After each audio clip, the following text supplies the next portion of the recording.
Yes. We'll start today's proceedings with a prayer, and I'd like to invite Mr. Felix Prasad, Acting Director of the Public Works Department, to invoke God's presence.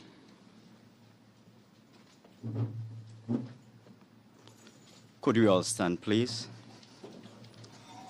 as we invoke the presence of Almighty God. Father and God, in no other name but the name of Jesus Christ of Nazareth, we welcome you this morning. We thank you for life, health, and strength, for your many blessings that make it rich and adds no sorrow. As we stand here today, God, we ask, O God, for you, Lord Jesus, to pilot the way for us at the onset of the hurricane season, as you would have done before for us, God. Continue to do. May all that we do here today be done decently and in order. As, O God, we debate and we put together, Lord, the agenda to move forward for this hurricane season. Cover us, Lord, with your blood, in no other name but the name of Jesus Christ. And all God's people say, Amen.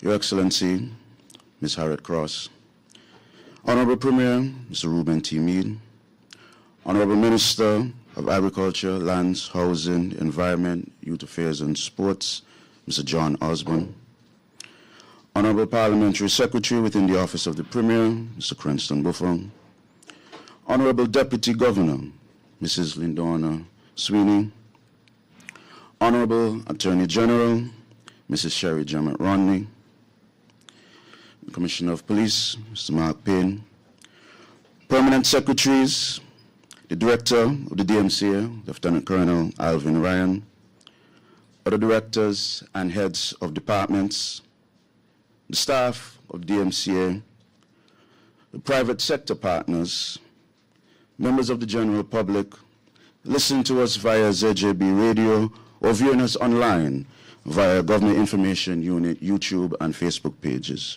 Good morning once again. Today, June 1st, 2026, marks the start of the Atlantic hurricane season, which runs until November 30th.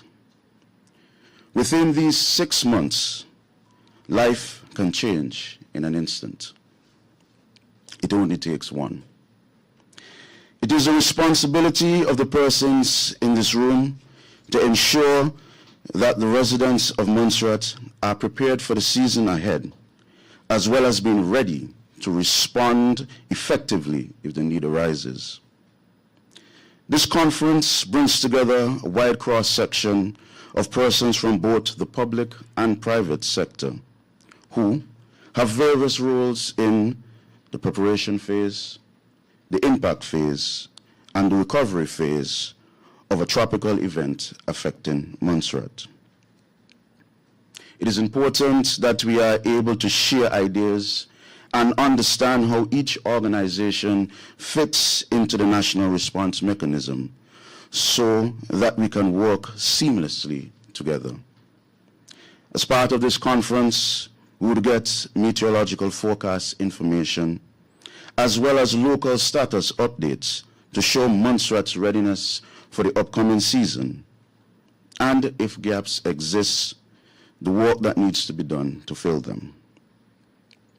With these few words, I would like to be the first to welcome everyone to this year's annual Hurricane Conference. I would now like to invite Her Excellency the Governor, Ms. Harriet Cross, to render her welcome remarks. Your Excellency. All right, good morning, everyone. Nice to see you here on a Monday morning. So we do this seasonally in terms of this particular hurricane conference, but clearly hurricane preparedness is a year-round responsibility. And if you are a leader in your organisation, whether that's private sector or public sector, then disaster preparedness is one of your responsibilities. And thank you for taking that seriously and being here today. As Captain Foster said, the message this season is be prepared, stay prepared, it only takes one. Last year we didn't have any hurricanes. We were lucky. We did have some disruption with flooding, and I think sometimes it's worth remembering that it doesn't have to be a hurricane. Actually, as I recall last year in last May, the flooding wasn't even a tropical storm. It was really heavy rain, and that sometimes can be all it takes. But the other thing that I've seen over the year is the work that was done following that flooding last year. I thought it was really impressive, and actually there hasn't been any other. Maybe there's not been a serious rainfall, but there certainly hasn't been the impacts that we had last May, and that is partly down to the hard work that came particularly from Bilty, and I give my congratulations to the work that was done from that ministry. But we've also done some work with the Royal Navy, with Joint Forces Headquarters, which is the British Armed Forces. We've just held a disaster management conference that my team and DMCA attended. The UK MOD has reaffirmed its commitment to support the overseas territories should they need it. So HMS Trent, who we saw in Montserrat last year, will also be back and ready to provide support in the region. But we can only be as ready as the preparations that we make on island. So in government, in the private sector, it means having a plan. It means making sure that the plan is current, that the roles are clear. Sometimes you look at your plan and you realise that all the names, people have changed positions, and so the new people don't know the plan. So make sure that your staff understand what the plan is, that your communications are clear. What are your continuity arrangements? That's something else that everybody should be asking. If the worst happens, can we still continue to provide the services that we are paid to provide to the general population? Do staff know what to do? Have you identified the risks and the gaps? Make sure you understand your reporting lines, because sometimes if there's not clear leadership, you don't know who's giving the instructions within your particular unit. Check your records, make sure that documentation can be protected. I know there are some ministries where there's still some problems with flooding, and that is in the process of being addressed. But whether it's just as simple as getting your files from the bottom of the shelf to the top of the shelf, that sounds really obvious, but sometimes it's the simplest things that we don't think of. So I think ministries don't operate in isolation either. It's the communication between ministries and between the public sector and the private sector that's really important. I'm really looking forward to seeing the exercise today. I kind of hate them. I don't know if you all feel the same way. I kind of feel like really pressured and stressed when somebody's asking me to pretend to do a crisis. But they're really important, and I've done a few in my time.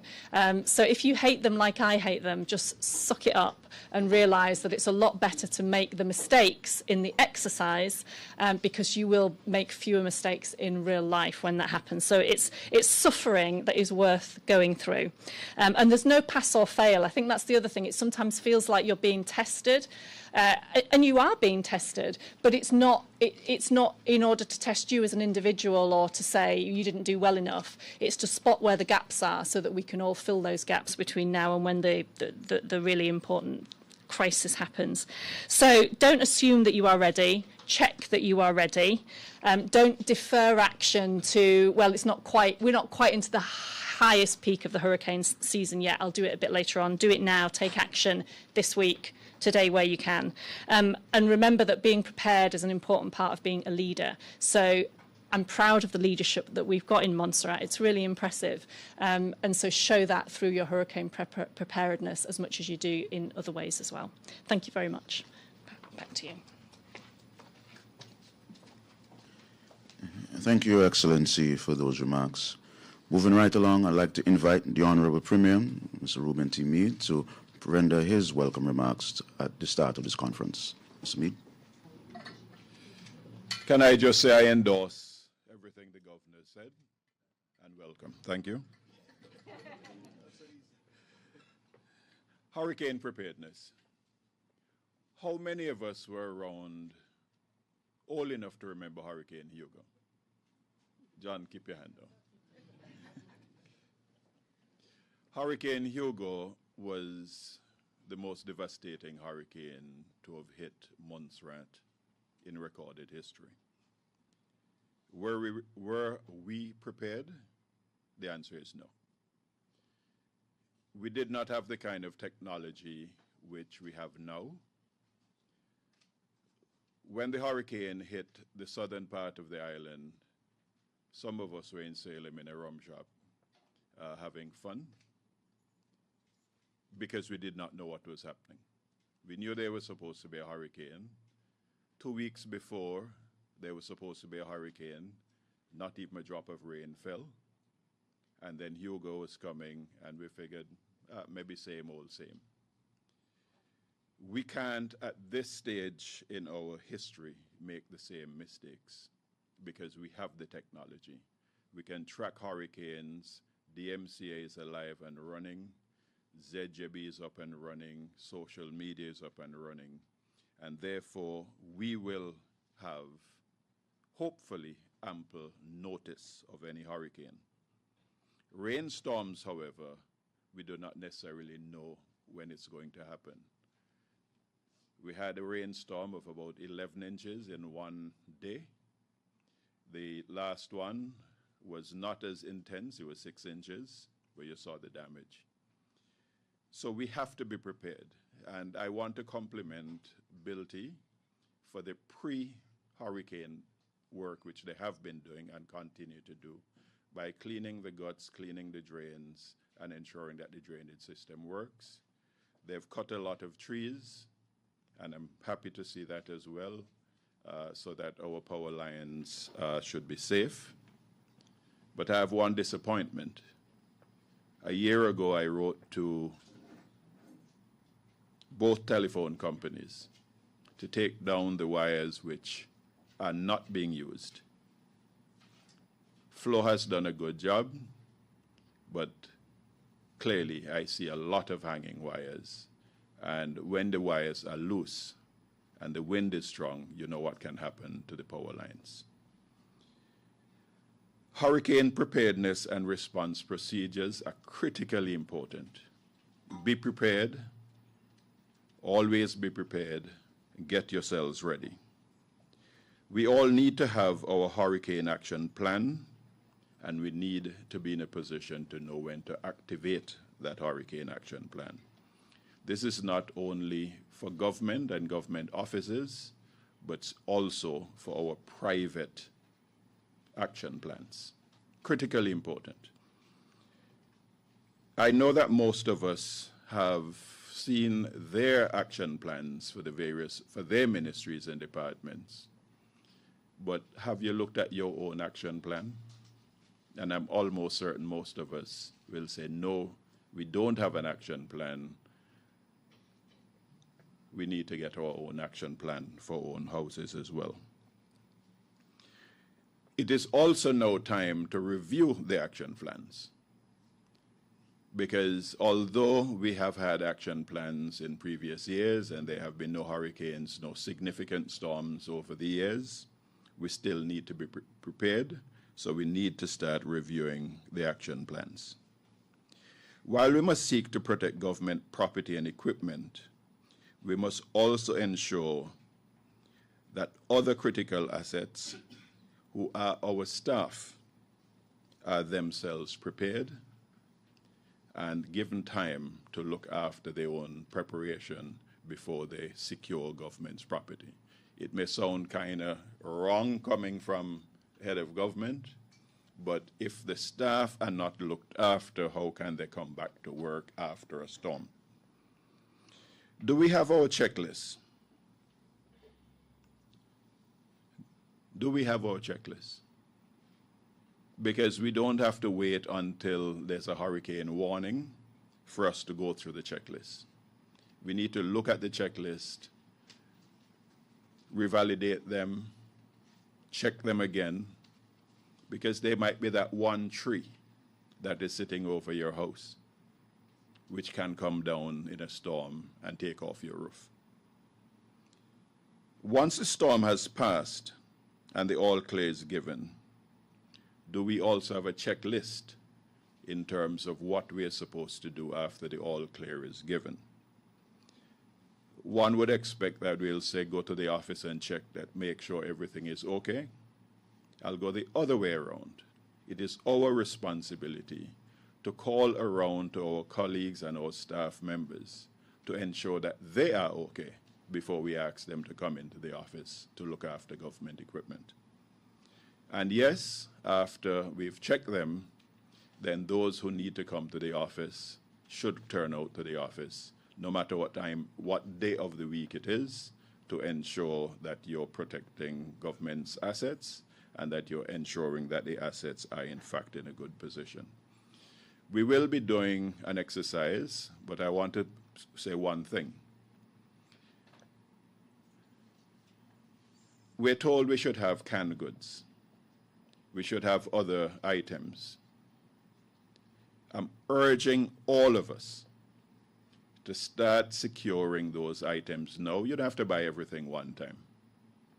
You can buy what you can afford this month, buy what you can afford next month, and so on. And if a hurricane comes, at least you have a cupboard that you can go to and say, okay, I have enough supplies to last me a week or more, depending on the intensity of the hurricane. Let's not take that simply, because a lot of us wait until there's a storm coming, and then we rush to the supermarkets. We rush to the hardware stores. And by which time, everybody rushing. Let us start the planning now, allocate your resources now, and let us be prepared. It only takes one. For those who will be out there during a storm, we have to look at the positioning of equipment, and we also have to commend those persons who immediately after the storm or even before the storm gets to a maximum, that they're out there still working until it becomes too dangerous for them to continue working. And we do have a lot of persons who go unnoticed, who do that work year in, year out. So I want to commend them. I want to thank them for their dedication and their hard work. And I say to the public, be prepared. Don't presume that because we did not have a hurricane for the past several years, that this may not be our turn. Don't take the fact that NOAA is saying this is a less than heavy season, and there may be only 1 to 3 huge hurricanes. It only takes one. So whether or not it's 1, 2, or 3, all it needs is one coming to Montserrat, and we will be in serious problems. So let's take this thing seriously. And the exercise which we're doing here today, I commend it to all of us, and let us take that seriously as well. Thank you very much, and God bless.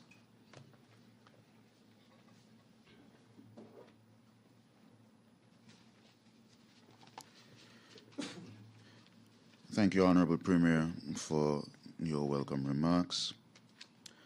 I'll now like to invite the Director of the DMCA, Lieutenant Colonel Alvin Ryan, to welcome his remarks as Director for this conference. Mr. Ryan. Thank you, Captain Foster.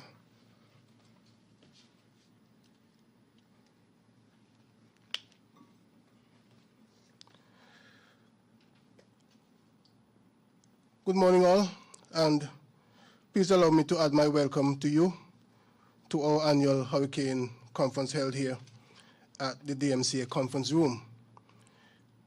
This is an annual event held to mark the official start of the hurricane season, which runs from today until the end of November. I need to emphasize the word official here, because there have been hurricanes throughout the years which have occurred both before and after the official season. Therefore, I need you to take careful note of this. Please be assured that this conference is not a signal of the start of our preparations for the season, but it is rather meant to mark the day in a significant way, utilizing this forum to ramp up our messaging to the population, encouraging those who have not already done so to get prepared. Forecasters at the National Oceanic and Atmospheric Administration, NOAA, are predicting a 55% chance of a below-average season. NOAA is forecasting between 8 and 14 named storms this season, with 3 to 6 expected to become hurricanes, including 1 to 3 major hurricanes classified as Category 3 or stronger.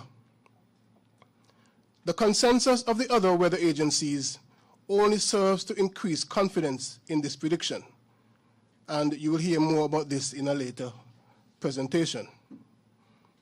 Normally, a prediction such as this would give cause for hope, but every hurricane season is fluid and dynamic. History has proven that it only takes one storm to cause catastrophic damage to an island, large or small. This reality came to the fore during the annual Overseas Territories Disaster Management Conference held recently in Miami. As part of local preparations, a 4-member team from Montserrat was able to attend and share in experiences and best practices ahead of the season. We heard from a Jamaican Red Cross official who gave us a very emotional brief as to the experiences and lessons learned from the aftermath of Hurricane Melissa, which struck our island last year.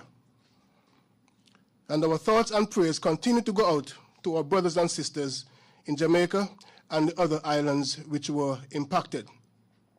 The lessons learned from Melissa, and similarly, our own experiences from Hurricane Hugo, should teach us that lessons must not only be identified and written down, we need to truly learn and act on them. We at the Disaster Management Coordination Agency would like to take this opportunity to once again remind residents that comprehensive disaster management is not the responsibility of us alone. It is the responsibility of all residents. For a few years now, we have been spared the devastating effects of hurricanes. Whether this is a result of God's grace or just sheer luck, we must never become complacent. Instead, we should or should have already been utilizing the extra time we have been given to prepare. Let us continue to err on the side of caution, because it really does only take one. Research continues to show that families, individuals, and businesses who know their vulnerability and have taken concrete steps to prepare for a storm or hurricane are more likely to increase their chances of surviving than those who are not prepared. Hurricanes are predictable, and tracking them over the years have become more and more accurate. The only variables are intensity and frequency. Therefore, please don't wait until a storm or hurricane watch is issued, because it may already be too late to take certain necessary precautions. The first step in preparing your family emergency plan or your business continuity plan is to know your vulnerabilities, after which you can put mitigation measures in place to protect your families, homes, and livelihoods. Early preparation saves lives, reduces damage, and helps community recover more quickly after a disaster. Although a drop of ink lasts longer than the best memory, if you are not able to write down your plans, at least have that thought process in place. Staying informed is equally important. Keep updated on storm forecasts and official advisories by listening to ZJB Radio and following the DMCA on Facebook, Instagram, X, and our WhatsApp channel. In closing, I would like to take this opportunity to invite residents to attend our Hurricane Preparedness is Everyone's Business Open Day, which will be held tomorrow and Wednesday from 10 a.m. to 3 p.m. daily at the DMCA parking lot just upstairs. Residents will then have the opportunity to learn practical preparedness skills interact with emergency personnel, and participate in educational and family-friendly activities. Remember, take steps now to prepare yourselves and your loved ones for this hurricane season. Be prepared, stay prepared. It only takes one. Thank you.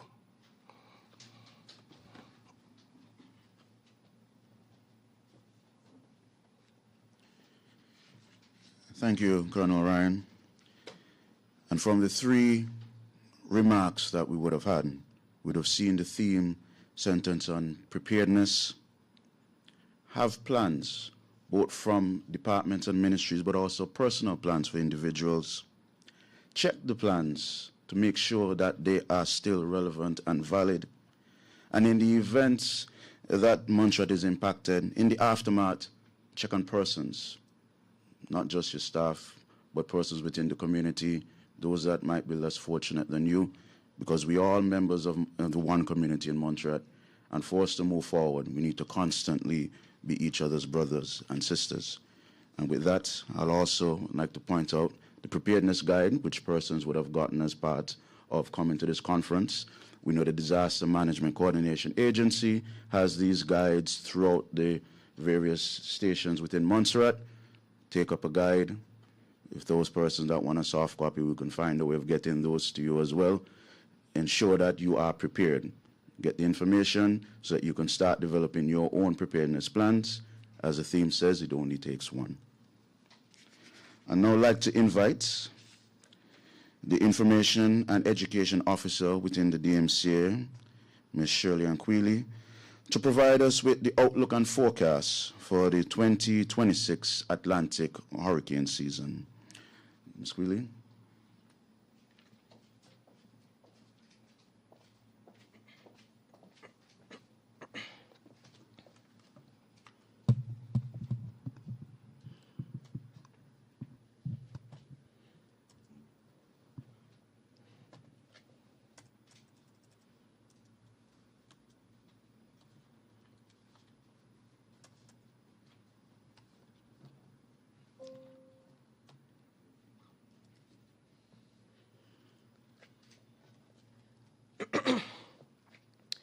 Good morning, everyone. Protocol already has been established. So my task this morning is to present the 2026 Atlantic hurricane season forecast, which runs from June 1 to November 30th.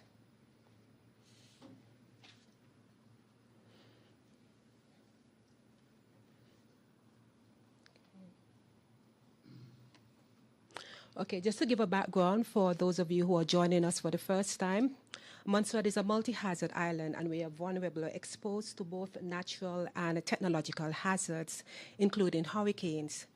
During the Atlantic hurricane season, we face threats from volcanic activities, earthquakes, forest fires, tsunamis, Saharan dust, coastal flooding, lahars, and other hazards. Therefore, we must remain in a state of constant readiness. While the Disaster Management Coordination Agency maintains year-round preparedness for all potential hazards, our primary focus at this time of the year is on hurricane preparedness. What is a hurricane? A hurricane is a powerful tropical cyclone that forms over warm ocean waters and produces strong winds, heavy rainfall, and thunderstorms. The Atlantic hurricane season runs from June 1 to November 30th, although storms can occasionally form outside of that particular period. When hurricanes approach or make landfall, they can cause severe impacts, including loss of life, damage to homes and infrastructure, flooding, landslides, and disruption to electricity, water, and communications, and transportation services. Even weaker storms can produce dangerous rainfall and flooding. Now, the National Oceanic and Atmospheric Administration, NOAA, basically says that a normal hurricane season produces 14 named storms, 7 hurricanes, and 3 major hurricanes of Category 3 and above. And we are talking about winds of 111 miles per hour to 155 miles per hour for a Category 3 hurricane. We closely monitor the guidance from international and regional experts like NOAA, Colorado State University, CSU, the Caribbean Institute for Meteorology and Hydrology, and the Antigua and Barbuda Met Services. Now, NOAA is predicting a 55% probability of a below normal season, with 8 to 14 named storms, 3 to 6 hurricanes, and 1 to 3 major hurricanes. And the reason being for a below normal season is because an average hurricane season, as I mentioned before, has 14 named storms, 7 hurricanes, and 3 major hurricanes of category 3 and above. And we are talking about winds of 111 miles per hour to 150 miles per hour. And that is a category 5 hurricane. Now, these figures show broad agreement among forecasters for the 2026. And it's likely to be less than average, but not risk-free. The figures are also slightly below the long-term average and reflect the anticipated influence of El Nino, which is expected to increase wind shear across the tropical Atlantic and the Caribbean. And during an El Nino year, you have increased vertical wind shear. And what happens when you have vertical wind shear? It breaks apart the storms and prevent them from forming. Okay, so you see that except for Dale Dexton, who is saying near to above normal, most of the figures are within the same range. Okay? Now, NOAA does not make landfall predictions, but the Colorado State University does. And they're predicting a 35% probability for at least 1 major hurricane of category 3, 4, and 5 tracking into the Caribbean between 10 to 20 degrees north latitude and 60 to 80 degrees longitude west. And as you can see, Montserrat geographical coordinates fall within that range because we are 16.74 north latitude and 62.187 west longitude. Okay, so there's a 35% probability for at least 1 major hurricane. And we are speaking about catastrophic hurricanes. We are speaking about winds of 111 miles per hour up to 150 miles per hour when we're speaking about major hurricanes. Now, what are the factors influencing this year's hurricane season forecast?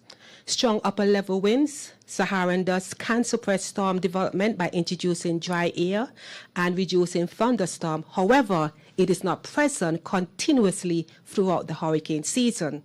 So when we see Saharan dust, we all are happy, but it's not going to be there for the entire hurricane season.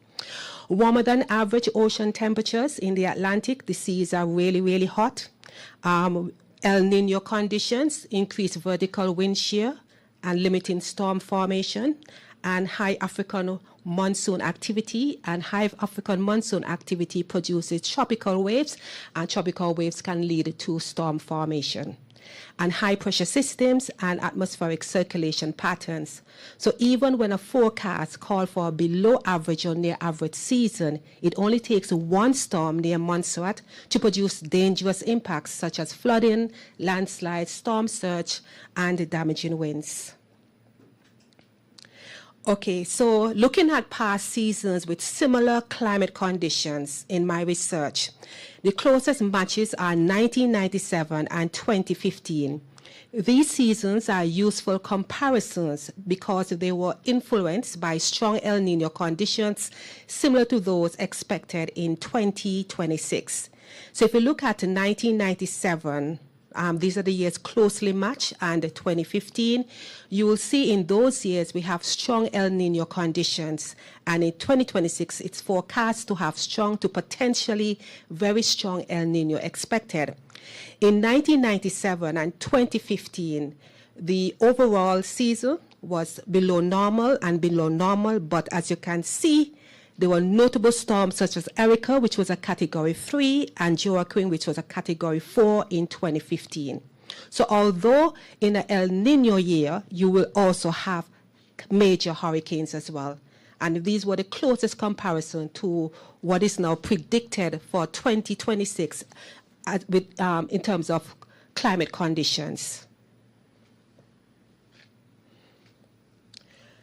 Now, according to the Caribbean Institute for Meteorology and Hydrology, and they do forecasting for the Caribbean region.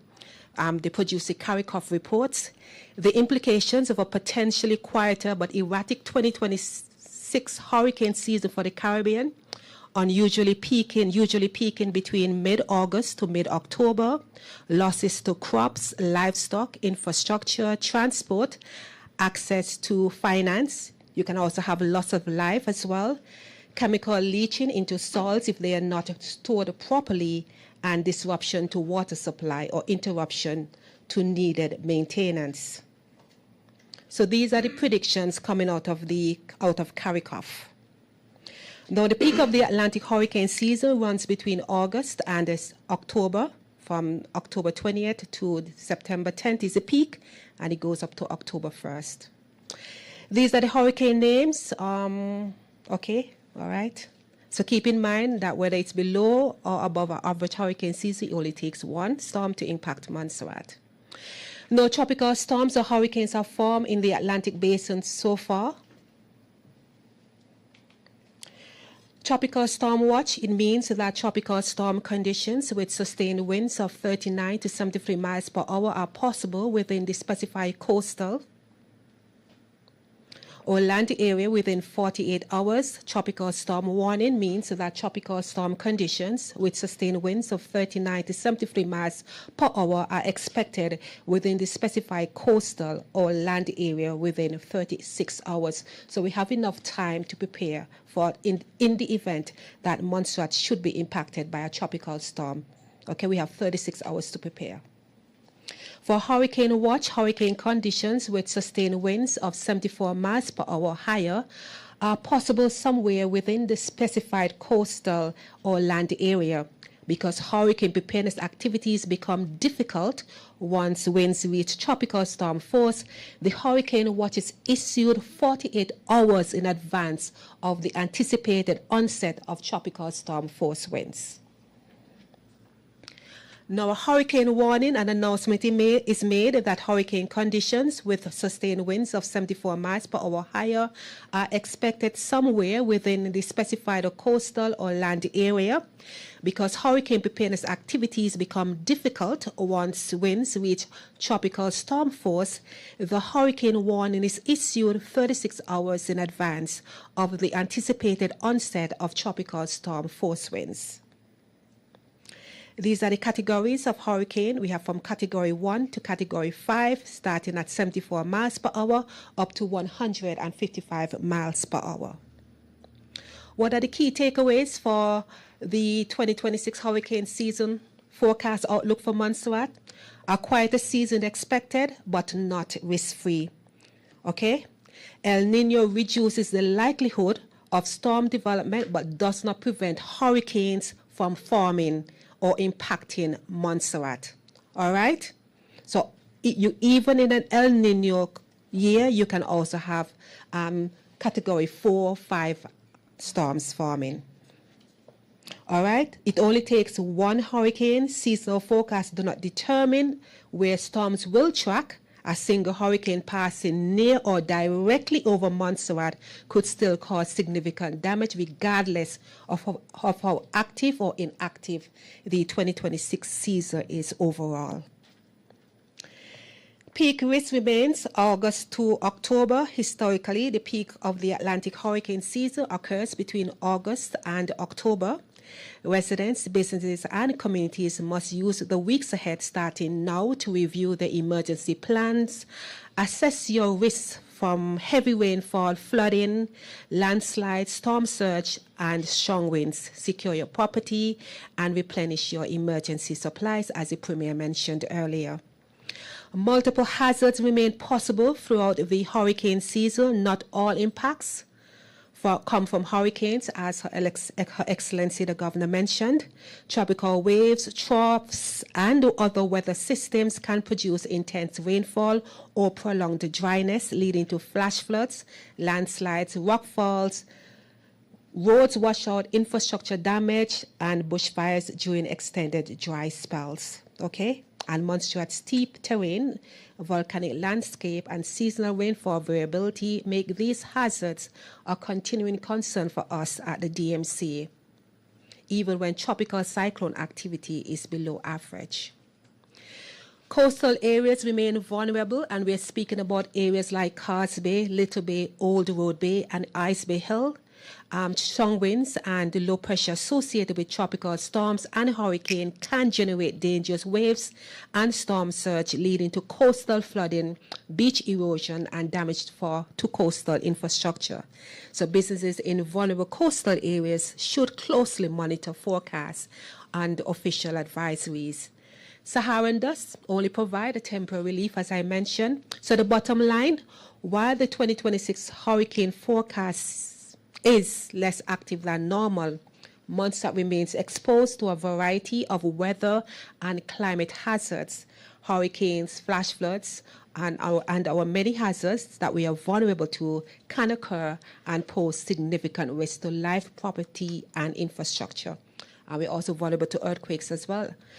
Preparedness, vigilance, and close attention to official forecasts and advisories are essential throughout the hurricane season. Okay, thank you. All right.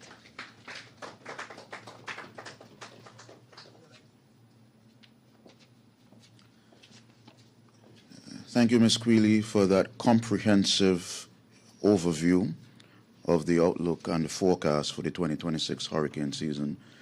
Though it says questions, don't direct them to me. I cannot answer any of those. And while I'm here, and I know that the information officer would pull me on my shoulder if I don't also remind persons, the DMCA WhatsApp channel, we always strive to ensure that persons subscribe to official sources of information, especially during this season. We can have different sources outside that may not provide the relevant information and could also incite other aspects. So subscribe to the DMCA channel so that you could get the official source of information during this upcoming season. As we move forward, we'll now get into some of the updates with respect to the local aspect. So we'll have an update on the shelters, vulnerable groups, and safeguarding, and that will be done by the Operations and Logistics Officer at the DMCA, Mr. Kelvin White. Mr. White.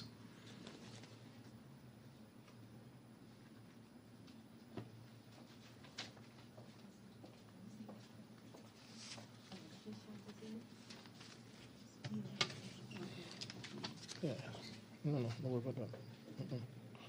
That's for the presentation. Pleasant good morning, ladies and gentlemen.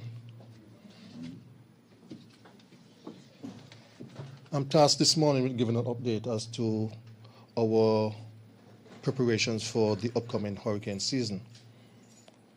On the 12th of May, we carried out our annual preparations in terms of inspections of the shelters for this year.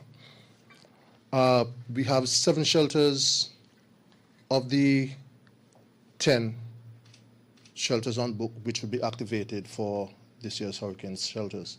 So we have the Girls Guides headquarters at Lookout, the New Ebenezer Seventh-day Adventist Church downstairs, the Davy Hill Community Center, the Coinocraft, and I put a caveat to that, and I'll get back to it as I go through the presentation this morning. The Coinocraft and the Education Center at Cavalry Hill. Also, we have the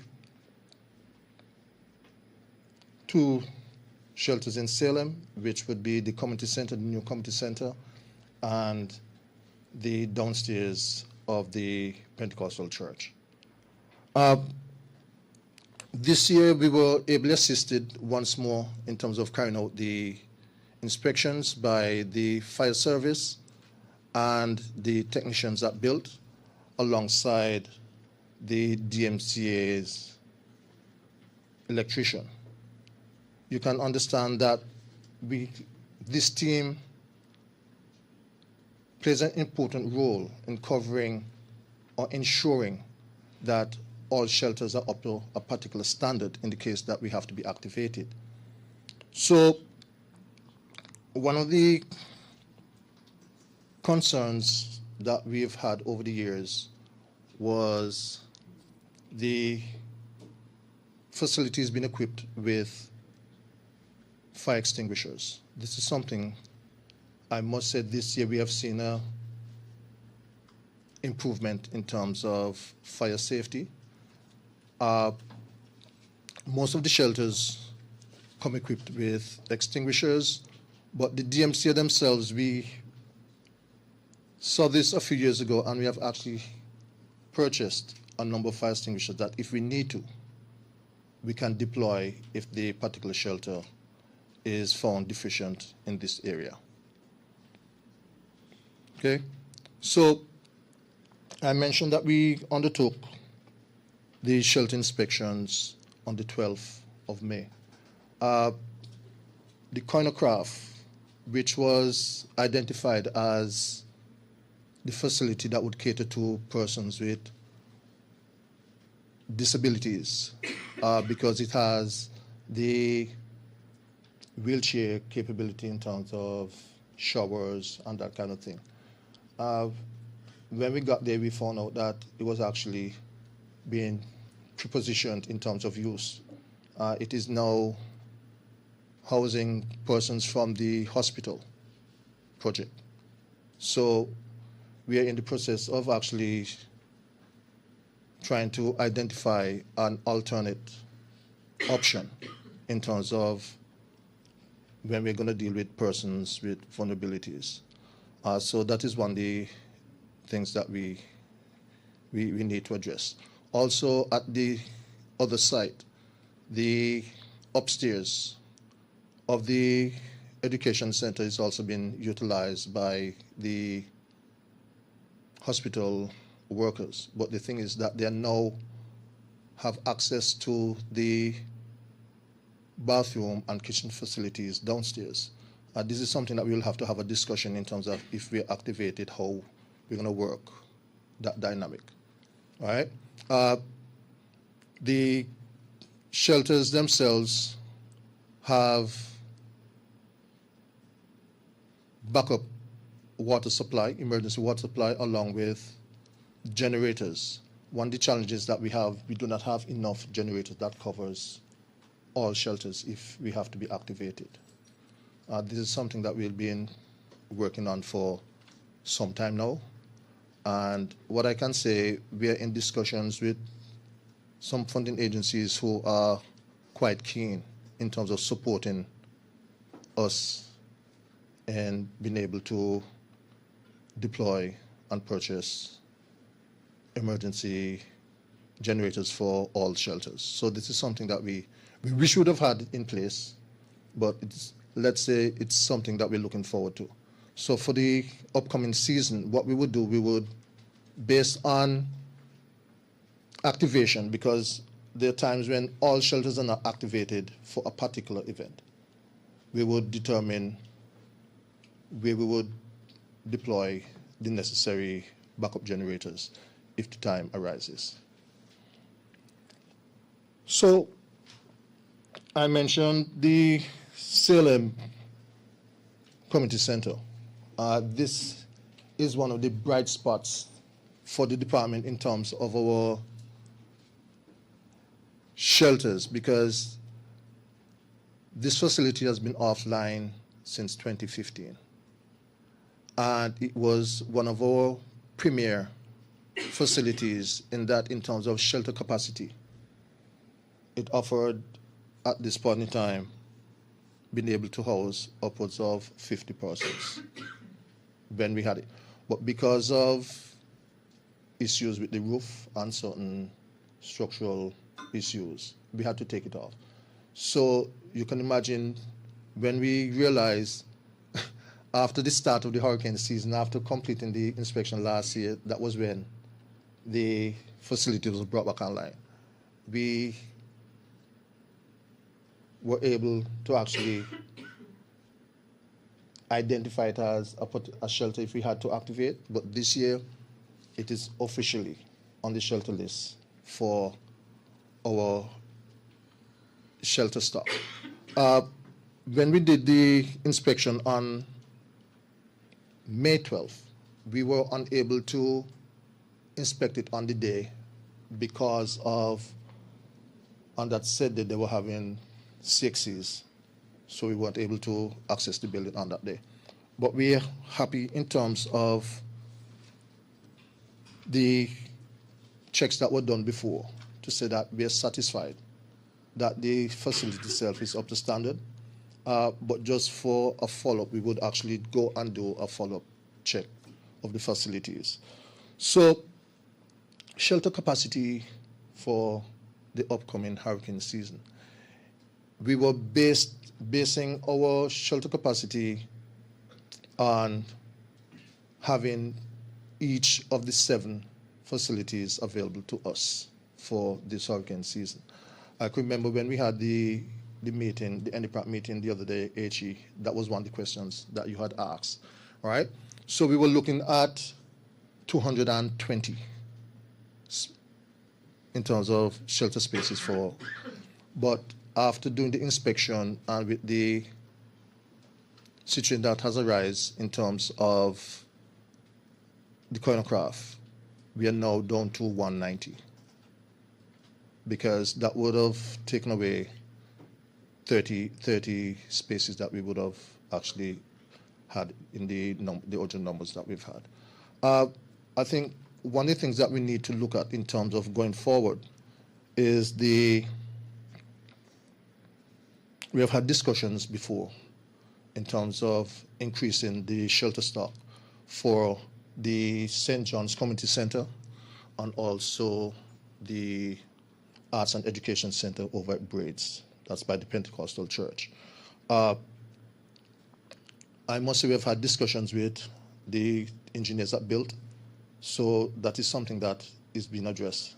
We are waiting to have some renderings in terms of drawings, especially for the Education Center at Braids, to see how we can take this forward. The building itself is functional, but what we want to do is to, in terms of the bathroom, to separate in terms of male and female, and possibly adding showers. When it was built as a church setting, so the showers were not added. You had toilets and so on, but we're looking to add those extra facilities to make it functional as a purpose-built facility so that we can utilize it. The St. John's Community Center, when it was built under the thought process of actually using it as a shelter. But one of the issues that we have there is that the exterior surroundings is prone to land slippage.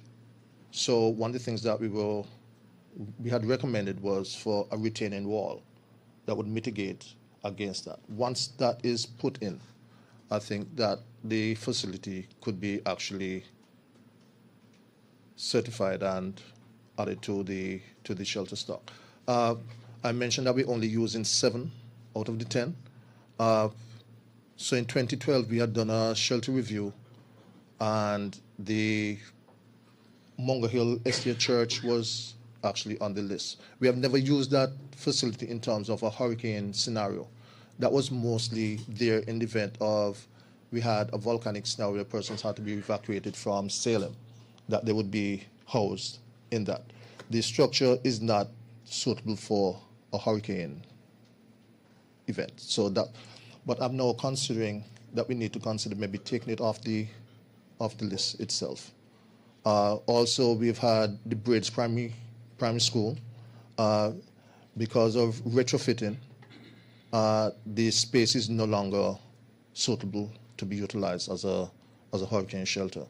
The St. Peter's Old School also, they've done some renovations to the facility, which renders it not useful for shelter. So we need to look at those facilities in terms of the Arts and Education Center, the St. John's Community Center, of getting them up to speed, because at one point we were beyond 300 bed spaces in terms of shelter capacity. Because of these changes, we've seen a significant reduction in terms of what we have available to us. One of the things I can say is that from the DMCA standpoint, what we normally do is that we encourage persons to seek shelter with friends or family before considering uptake at one of our emergency shelters. The housing stock has improved significantly over the past 15 years. So we're confident that persons, but if there's for any reason an individual is not able to do that, we have things in place that they can reach out to the DMCA and we will take them to the most suitable shelter. Any questions?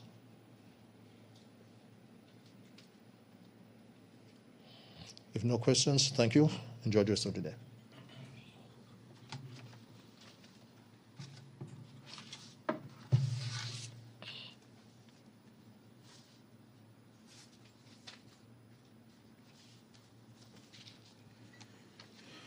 Thank you, Mr. White, for providing that information in regards to Montserrat shelter stock and the future plans and thoughts as to how we can move forward in adding more when needed.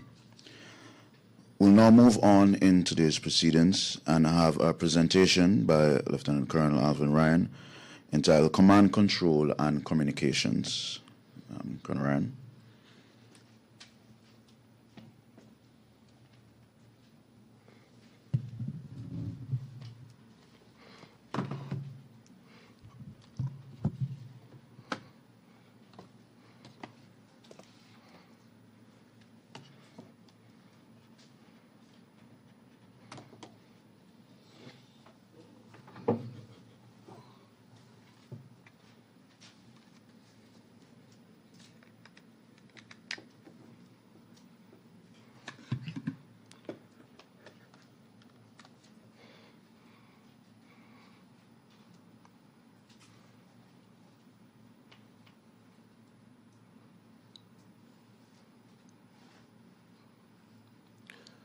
Thank you, Captain Foster. Now, my task is to give you a brief on our command, control, and communication systems utilized for disaster management on Montserrat.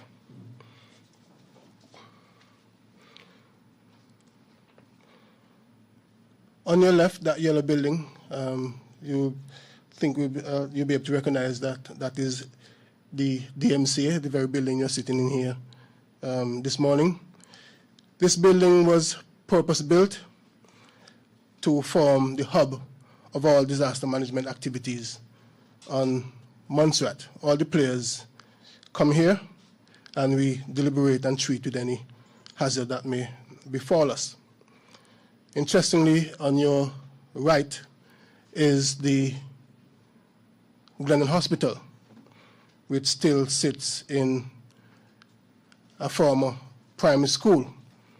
So because, just as a caveat, because of the proximity, DMCA is expected to provide emergency power to the hospital. And this picture you're seeing here is a bit outdated.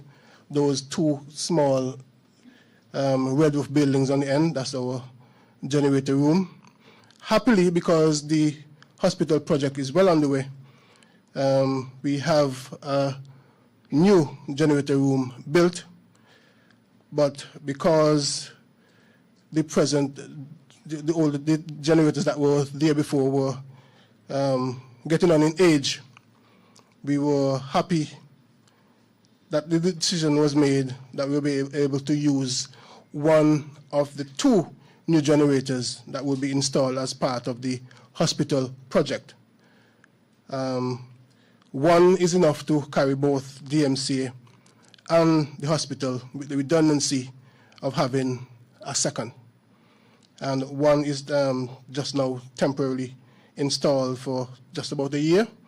And a lot of headaches have been reduced because of that. Now, as explained before, Montserrat is a multi-hazard island, and we at the DMCA are expected to treat with the different hazards. And we are here talking about the hurricane season, but as with everything in Montserrat, everything relates back to the volcano, and we must always be keeping both eyes open. Now, in terms of a synopsis of our command and control system in Montserrat, you will see the diagrams there. In our system, the governor has overall responsibility for disaster management, but the relationship between her and whoever is premier at the time is very, very important. So important that they both are expected to chair NDPRAC, which is our highest policy-making decision body on Montserrat when it comes on to disaster management, National Disaster Preparedness Response Advisory Committee. Now, as we are treating with the hurricane season, if a storm is impending, I would most likely give HE a call, and we would have initial discussions. If it is deemed serious enough and rises to that national level where we have national implications, then she would advise calling a meeting of that said body, which is chaired by both herself and the Honorable Premier. That body has core members, HE, as I mentioned, and the Premier co-chairs. All the ministers representing the various ministries sit in this meeting, and we have the Attorney General, the Financial Secretary, the Director of the MVO. As I said, everything always relates back to the volcano on Montserrat. But the Commanding Officer of the Royal Montserrat Defence Force, and for something like this, I would defer to Captain Foster here while I maintain my disaster management hat. The Commissioner of Police is very much a key member of this team as well. And similar to what we have in here this morning, that those meetings which relates to hurricanes would be of a, what we term NDPRAC plus, the core members plus any other person the governor and the premier deems necessary that they think could give relevant and up-to-date information. Hurricanes are no secret. So fortunately or unfortunately, Montserrat is small enough that we're able to fit quite a few people around a table to have national discussions, and that have been working very well throughout the years. In the NDPRAC meeting, if it is deemed to be really of that national level, the advice is given to activate our Emergency Operations Center, which takes place up here, upstairs this building. Persons still refer to DMCA as the EOC, but I want to make it clear that the EOC is a function of the DMCA. And in blue skies, we are expected to maintain the EOC in a state that it can be activated at any moment's notice. So if the EOC is activated, there are two groups, basically two groups that sits in the EOC.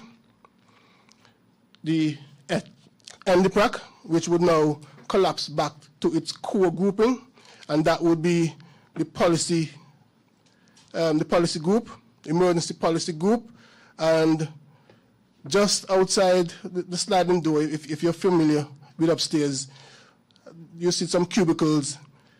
Those would host the emergency operations group, and that those persons would be of the level of director, permanent secretaries, persons of the like who have the capacity to give instructions to our first responders on the ground. And that, in a nutshell, is how our system works. I, as director, I play the role of lead coordinator, where we try our best to coordinate the whole of government activity to treat with any hazard event. The whole of government, and to the best of our ability, the private sector as well. To bolster our operations, you see those two clouds on the right-hand side there. That blue one where it says FCDO is more than just FCDO. It's the British military, our international partners, and those will be mainly handled by Her Excellency the Governor's Office in terms of that international responsibility.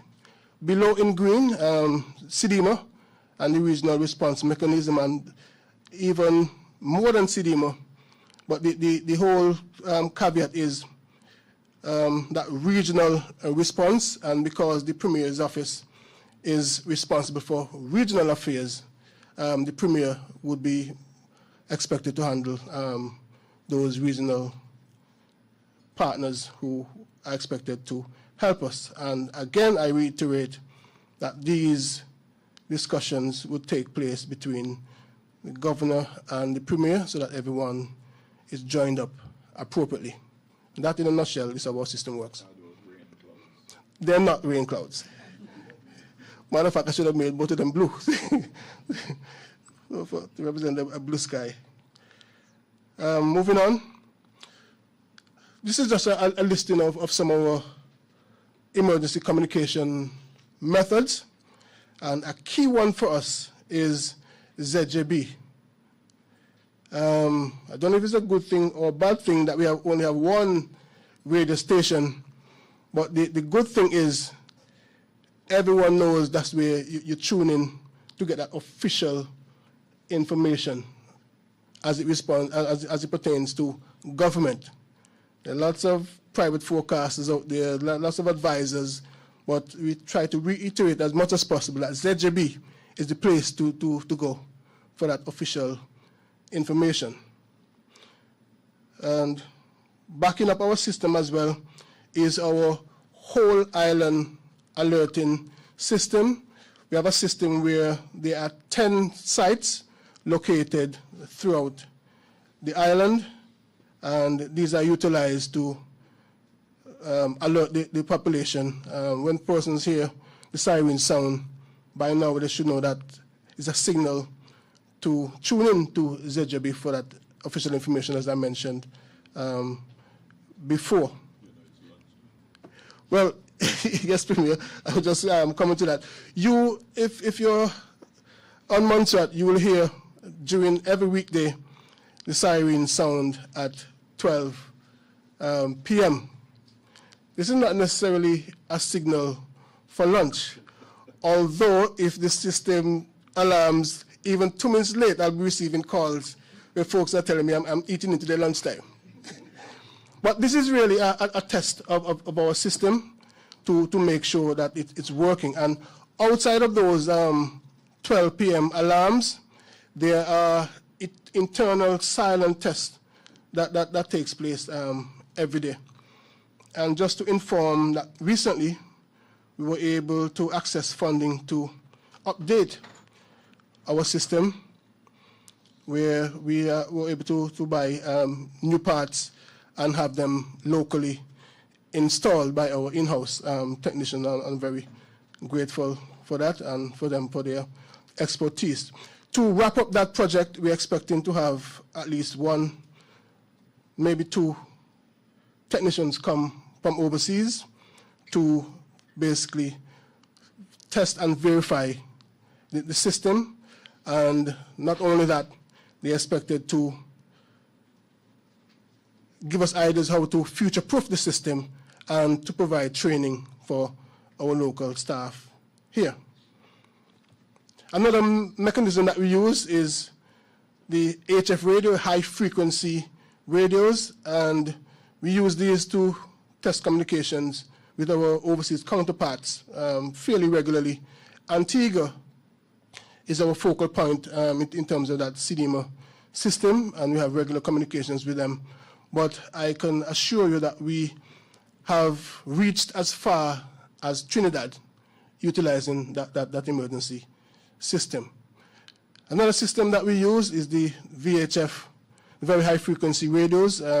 Folks who would be familiar with those handheld radios. Some people refer to them as walkie-talkies. But it's very important for us in terms of communication during disaster or emergency periods.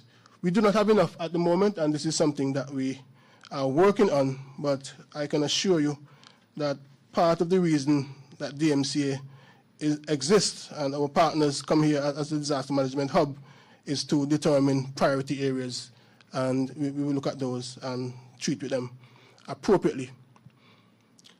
Another system we utilize are satellite phones, and I'm happy to inform that we have resubscribed. So our satellite phone is now active, just in case we need it.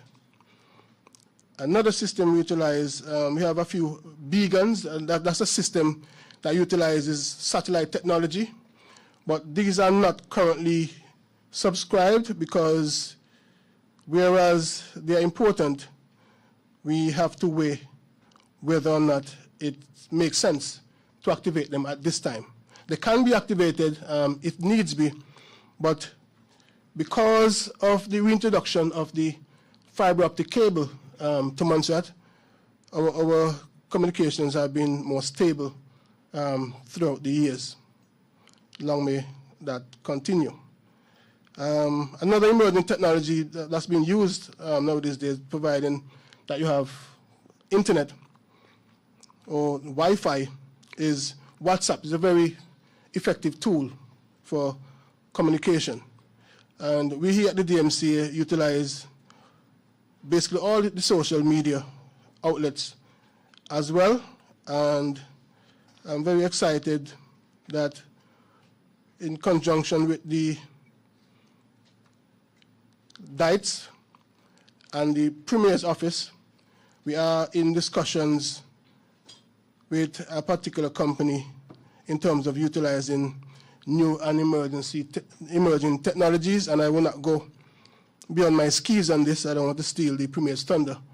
At the appropriate time, the announcements will be made.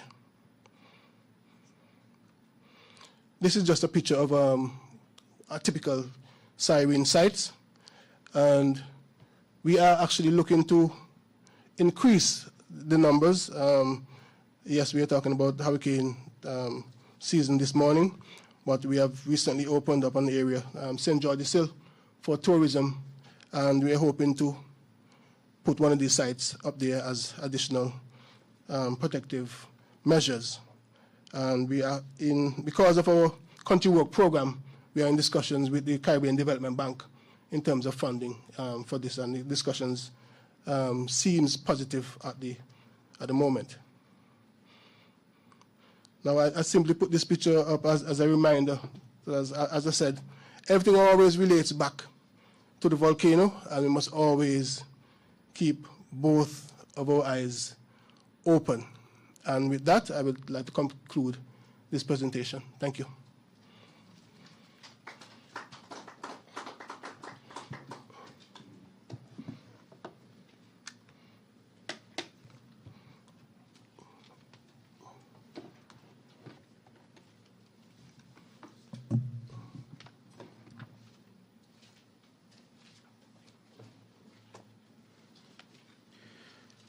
Thank you, Colonel Ryan, for providing that overview of the command, control, and communications. I think one of the things you may have neglected to inform the public is that you are able at the DMCA to actually give verbal commands through the siren system right from here in the office. So you are able to actually communicate, and not just the 12 o'clock lunch tones that we hear, but you can actually provide the necessary advice, guidance, instructions when needs be. So that is something that is very important for if an event is to occur. We'll now move on, and we'll have brief updates on the status of government infrastructure and other hurricane preparedness issues. So I'll first invite a representative from the Ministry of Built to provide some updates on buildings and critical infrastructure. I see the Acting Director, Mr. Felix Prasad, making his way forward.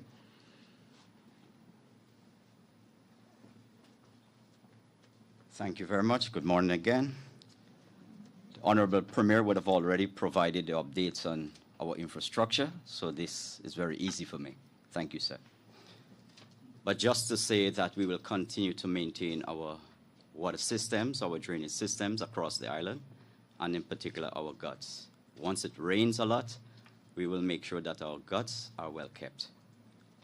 Because we saw what happened at the last flash flood last year, I think it was in May, and we are seeing a significant amount of rainfall in recent times compared to what OECS has said in its billing code. 2 inches of rainfall in 8 hours, but now we're seeing in excess of 6 inches of rainfall in 2 hours. For our buildings, government over the year would have invested significantly in terms of permanent hurricane shutters. And most recently, ZJB's building. So ZJB building is absolutely intact. It's a building that will stand up very well because it has concrete roof and its structure is very solid. And with the hurricane shutter, it is beautiful. In terms of coordination, the ministry has partnered with the private sector for key equipments to include front-end loaders, excavators, and so on. So the ministry has positioned these equipment across the island from the north to the south, and especially on the southern section of the island. In recent times, we would have reopened, after 30 years, the Bellum Bridge. And the Bellum Bridge is expected to stand. Based on preliminary investigation, it is a bridge that is structurally intact. After 30 plus years, it is still intact. And we would have cleared under the bridge so that when water comes, however great the volume, the water will pass under. But of course, with DMCA and MVO support, we will continue to monitor what happens there at Bellum Bridge, especially during heavy rainfalls and, peradventure, a hurricane. Let us continue to trust God that hurricane will not prevail. That's my peace and potion. Peradventure, we have a hurricane. NDPRAC will give the order, and we will activate our in-house plan to make sure that as planned is executed. BILT has always turned up, will always turn up, and will always make sure that there is good access, that there is clear access, that there is resilience and continuity after the passing of a storm. I thank you.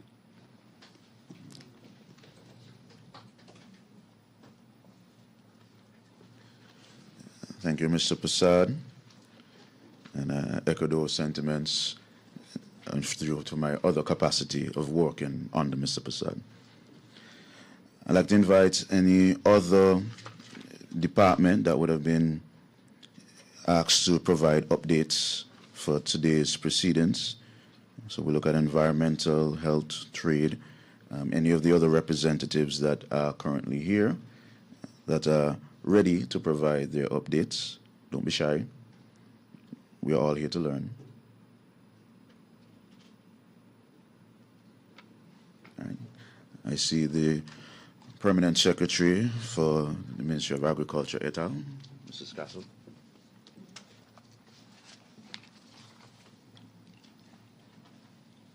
Good morning, everyone. I'll cover a few areas within the Ministry of Agriculture, Lands, Housing, Environment, Youth Affairs, and Sports, starting with the government housing stock. So we currently have 184 units across 31 locations. These are in Shinlands, Davy Hill, Drummonds, Lookout, and they are primarily concrete roof structures. 58 of those units, they're retrofitted with accordion-style wooden shutters. The majority of the others would have security aluminum and glass windows, and the drainage works around those buildings are clear. Our main risk in relation to the housing is that the flooding is possible in about 4 of those units because they are below the road level, 2 of them in Drummonds, 1 in Davy Hill, and 1 in Shinland. So we would continue our regular monitoring of those sites during the hurricane seasons to identify any sort of preventative actions that should be taken. I'll speak about the agricultural sector. Food security, we've been saying it's important that we can feed ourselves on Montserrat and that food, locally produced foods are available. Under crop farming, there are in excess of 20 plus acres currently under cultivation in our farming belts at Blake's, Duck Pond, and Waterworks. And this is a range of crops, your musa crops, banana, plantain, sweet potato, corn, eggplant, and the like. Well, of course, our banana crops, they're very vulnerable to strong winds and saturated soils. And one of the other risks that we have around the crop sector, limited dry and cold storage facilities in case that you need to do bulk harvesting on the onset of a storm or a hurricane. So I just like to signal through the DMCA if there could be a centralized budget allocated so that we can support rapid cleanup and restoration, particularly of the banana crops. You can go in, clean up, chop, and then they'll be regenerated, and within 6 to 9 months you have a new crop. And more into the longer term, this is for the ministry, that we can have improved investments in post-harvest storage capacity.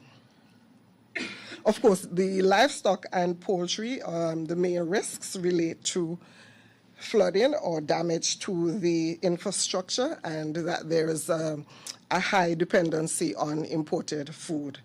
And so the actions that we have contemplated is to ensure that there's adequate stock in the local food in country. And of course, if we can promote alternative methods for locally based feed. As it relates to fishing, we're still verifying our data, but we have about 125 active fishers and 37 active vessels, and these operate primarily from Little Bay. The indicative replacement value is 2.8 million, and that's a very conservative estimate. Notwithstanding the risks and issues is that within the hurricane seasons, with the vulnerability, you can have damage to the landing site, issues around fuel supply and ice production could interrupt fishing activity. And so we have a number of actions, whereas the fisheries department, they are always supporting the fishers, the fisher folks, to pull out their vessels and securing them once we have the trigger for a tropical storm or a hurricane. I also wanted to mention from the sporting standpoint and sporting infrastructure, our main concern would be around, Premier is looking at me very keenly, is the multipurpose stadium in Little Bay. We have commissioned some works. The structure requires some improvement, and so we have an active consultancy in place. The conditions report has been received, and perhaps by the end of this week, early next week, we should have a prioritized listing of those immediate works to be undertaken to that sporting complex.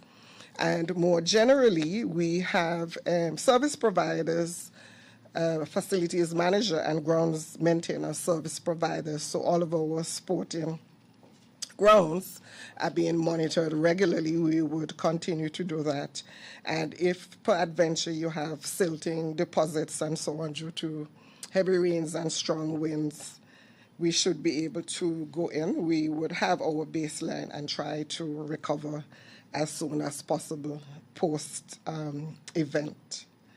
I know the environment section, the part I'll touch because the environment with hurricanes is impacted from a variety of perspectives, but it's around the Center Hills that houses several of the island's endemic and native fauna and flora, and the negative impacts that you can have with strong winds where, your trees get defoliated, you have soil erosion, loss of habitats, and how it impacts on the biodiversity. And so we continue to maintain our vigilance in terms of the forest rangers who we can deploy post-event to assess the situation. And of course, our centralized pool in terms of post-recovery interventions that can allow rapid responses. That's our submission from Malias. Thank you.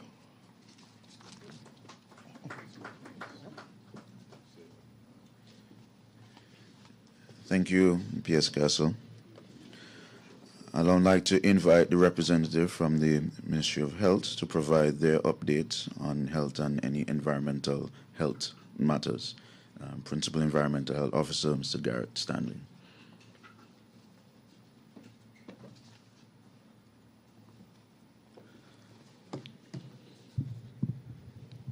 Yeah, good morning. Today I'll be talking about the preparations from the Ministry of Health and Social Services.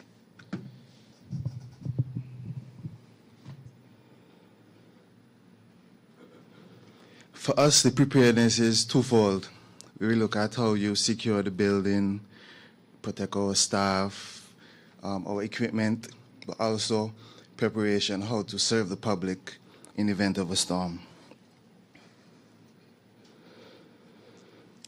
First thing we did, we updated our hurricane plan, and it talks about what we do in the different phases of the storm. So in the season before the storm, hurricane watch, hurricane warning, during the storm, and also after the storm. We have a number of different areas in the ministry, so we'll go by them in terms of what we are responsible for. So headquarters, they'll be looking at something that is very important, staff welfare. Because as the Premier mentioned earlier, we have to look after our staff, and if they are prepared, then they can come and deal with the public. Social services has an important role because they deal with the vulnerable in the community.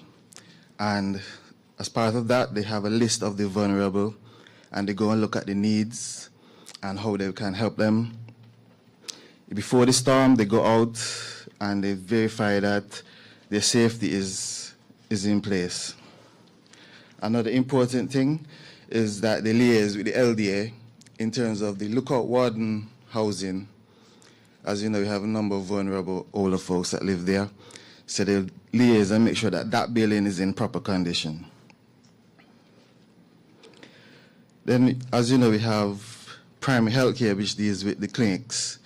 As such, we have the St. John's Clinic, Cudjoe Head, Salem, and St. Peter's, and also the dental clinic. One of the problems we had in the past was no electricity, so generators were procured as part of the hospital project. I would say most of them have been installed, and I've got word that this weekend the others will be installed. As such, 3 of the clinics, dental clinic, St. Peter's, and Salem, also have an extra redundancy of having solar power systems. So then I will come on to the hospital now. That's what we call secondary care. And part of their role is to distribute medication, testing strips, etc. for the clinics. Because as you know, sometimes you may have blockages in the guts or something that can prevent traversing through the community. So they will send out certain things to the different clinics, so you don't have to come to the hospital unless it's a major emergency. Also, as part of that plan, they preposition as well doctors and nurses. So somebody, even though you normally work at the hospital, if you're living in Salem, well, the doctors, they have a plan. So based on where you live, you will report to that site in the event of a storm and you cannot come back to the hospital.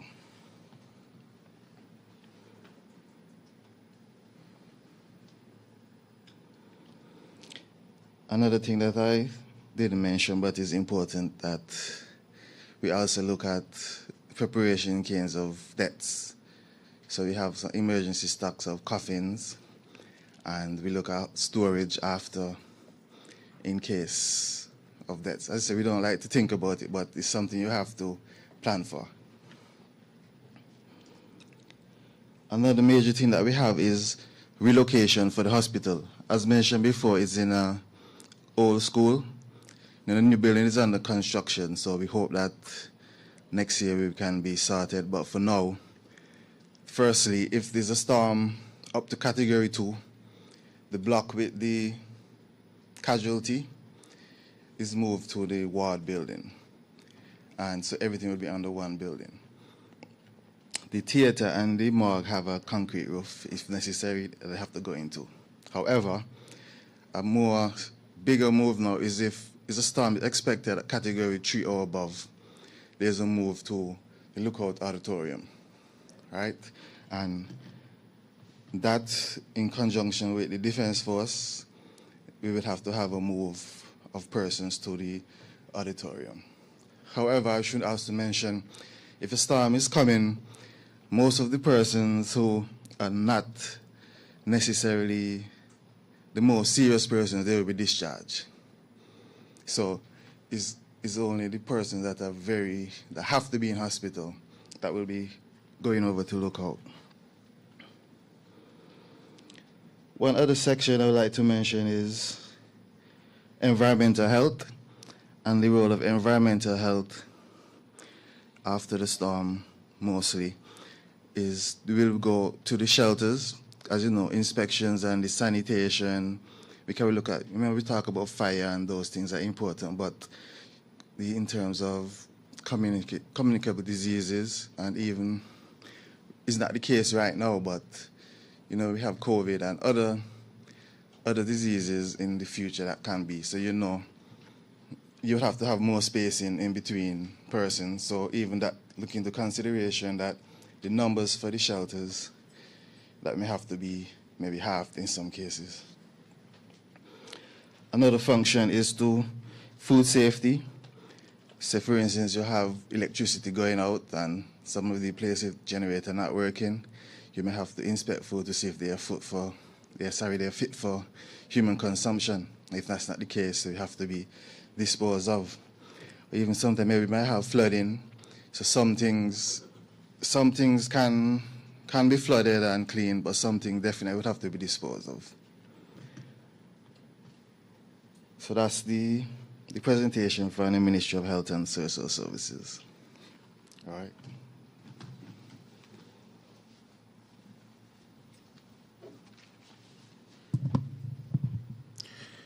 Thank you, Mr. Stanley.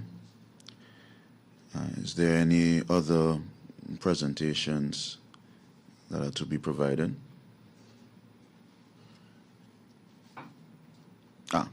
Sorry, from the Royal Montserrat Police Service, Commissioner Payne.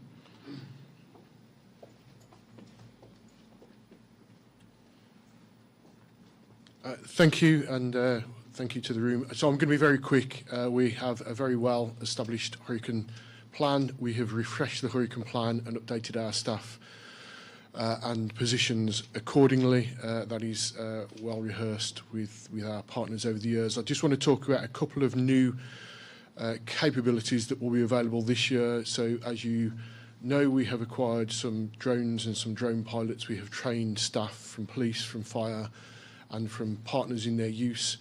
That will give us additional capabilities post-hurricane and pre-hurricane to assess very quickly damage, to assess access points, and to assess how we need to stage and structure our response.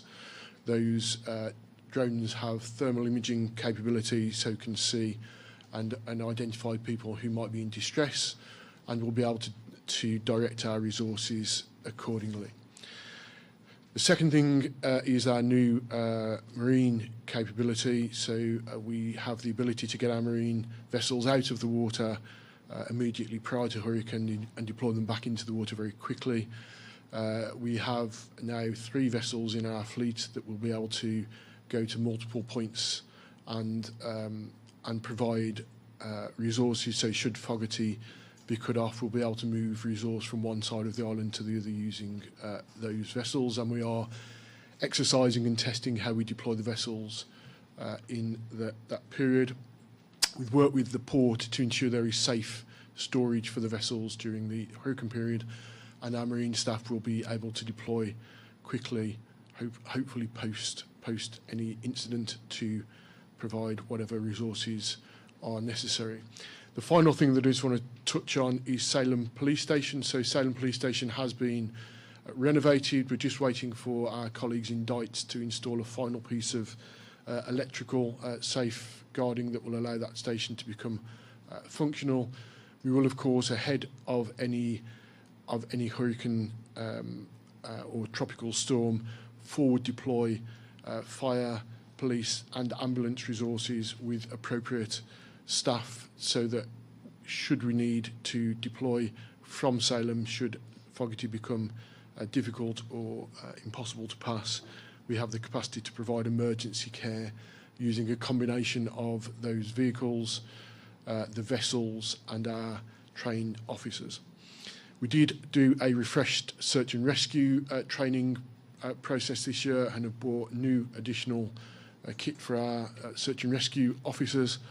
So we have tested our search and rescue plan, and again, in the event that we need to deploy to search for persons who may have gone missing or may be in difficulties, we do have some additional capacity to do that. So just to provide assurance on those areas, that's all good news, I think, and we are confident that we can deliver against our plan should we have an unfortunate incident such as a hurricane or tropical storm. Thank you.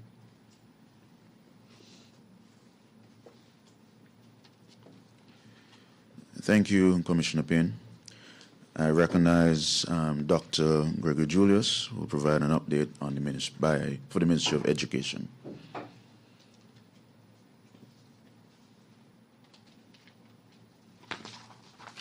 Good morning, all. Just in terms of the infrastructure, so the physical plans, we have 2 primary schools. And just to say that the Bridge Primary School is a very old school and had some recent upgrades, especially to the roof. So we anticipate that in the case of an event, the school will be in a position to withstand really, a storm. We also have 1 secondary school. There were some also infrastructure upgrade to the secondary school.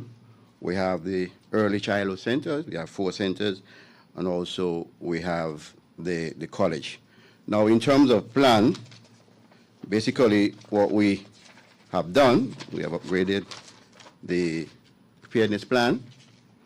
That includes the pre-season planning options, hurricane watch during the warning, and after the hurricane. What is critical here as well is the list of contacts, not just only from the ministry end, but also the supporting partners leading right up to the DMCA, persons who we can contact for support. And let me just add here as well, over the years, well, it's now a ministry called BUILD, they have provided substantial support to the ministry in terms of the shutters and ensuring that, the windows are securely fastened in the event of a storm. Now, we will meet within the next week or so, the senior persons within the ministry to go through the plan again. That is, the head teachers, principals, and senior personnel from the ministry, so that we know that we are prepared. Some of the challenges that we really look at, or we have has to do with the fact that we do have infrastructure vulnerability and communication and coordination challenges, and one of which is really how do you operate education in emergencies. We would have learned lessons from the volcano situation, but I think that we need to ensure that we have plans in place that when schools are severely damaged, and we can use the case of most recently Jamaica, what do we do to ensure that the business of education is continued in its minimal form? So in a nutshell, the preparedness plan is there, but it's a matter of making sure that it remains active and all those persons that are involved play the roles to ensure that we prepare for natural disasters as hurricanes. Thank you much.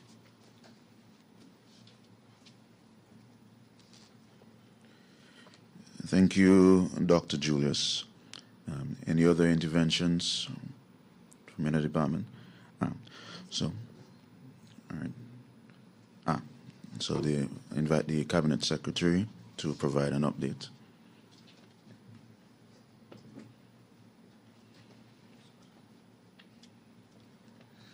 Good morning, everyone. Just wanted to give a quick update on trade. So in terms of our internal operational planning and resilience, we have a new contingency plan being finalised following CABSEC's re-establishment about 18 months ago. We've also tried to move towards a digital-first record management system to allow for remote working of key officials if needed. And we'll also be conducting a departmental session with staff in the coming weeks just to ensure everybody's up to date on the new plans. In terms of fuel supply and security, we had a new agreement with Delta signed last year. That's going to deliver increased storage capacity. So the LPG expansion is under commission and the white oils expansion is due later this year. And within that agreement, we've also got a requirement for 21 days worth of fuel supply for both LPG and white oils. So that should see us through a hurricane event if one were to occur here. And then just in terms of our public-facing processes and procedures, so things like licensing of imports and that kind of stuff, our systems can be done fully digitally, which would require no face-to-face interaction with trade staff, and that provides a little bit of resilience and should hopefully avoid any kind of unnecessary frictions at a time of increased pressures. Okay. Thank you.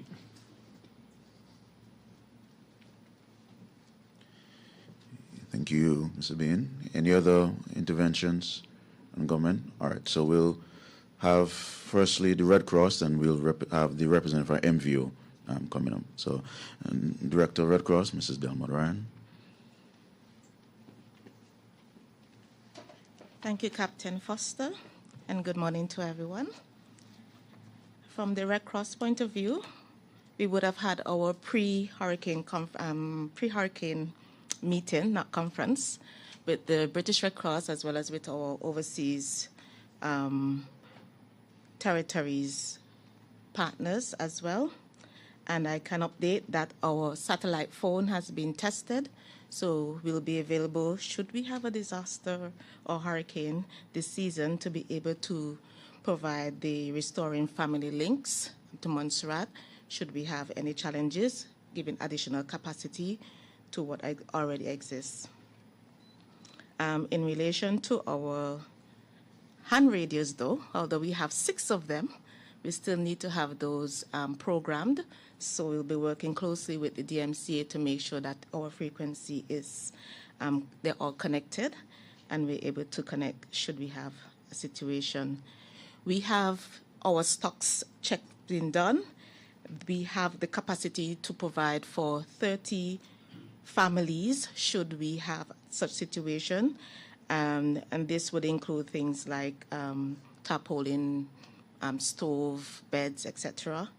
We've also have our, in terms of building the capacity throughout Montserrat, from last year hurricane season to where we are now, we would have had over 90 persons who are certified in first aid. So it means that within the Montserrat community, we're able to respond. There are persons who have been trained that are able to provide that additional response in our area. And so we have a few more work to be done in terms of changing some of the bits of where persons would have moved on in terms of logistics and response. and we are working on having that listing being done. So overall, the Montserrat Red Cross is pretty much prepared to provide that additional support as an auxiliary role to government should we be faced with any hurricanes or disasters during this hurricane season. Thank you.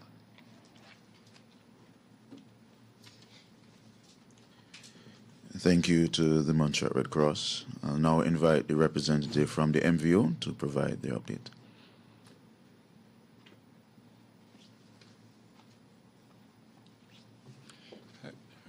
Hi, good morning, everyone. For those of you who are not familiar with my face, my name is Dr. Adam Stinton. I'm a volcanologist at the MBO, and I'm currently acting as director whilst Dr. Ryan is currently on leave. Just to give you a real quick update on MVO, our plan has been updated and circulated to staff. And so everybody at the MBO is aware of their roles and responsibilities, both to themselves, to their homes, their families, and also to, obviously, MVO and monitoring of the volcano. In regards to monitoring, it is possible, assuming that communication links such as the fiber optic cable network and our Wi-Fi links to our instrumentation remain up, we can actually monitor activity from home during a storm. But in any case, the observatory would be manned by at least two people, two members of staff during a storm, in case of any sort of communication failures with the outside. And obviously, those in light of that, we have adequate supplies at the MBO. I believe for at least 4 days, to ensure that those people are kept safe and in the building.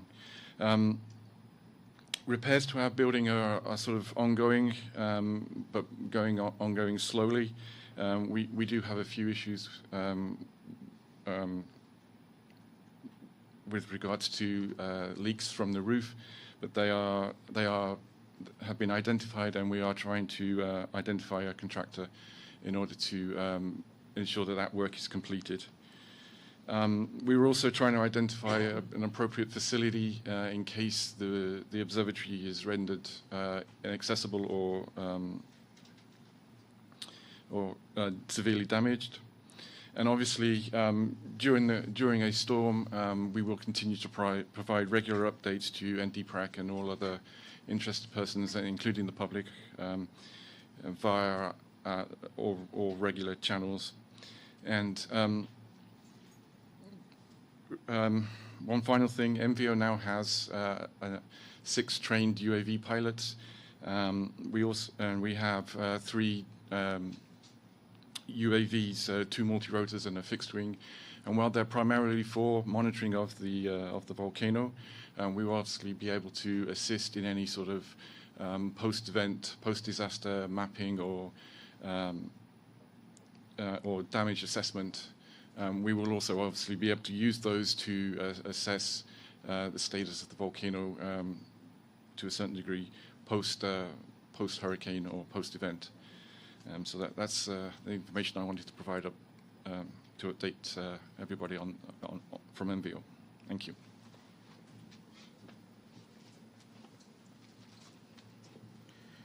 Thank you, Dr. Stinton.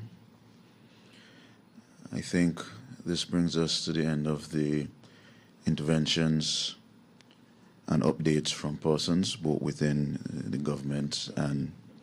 Oh, I'm sorry, Honorable Premier, sir.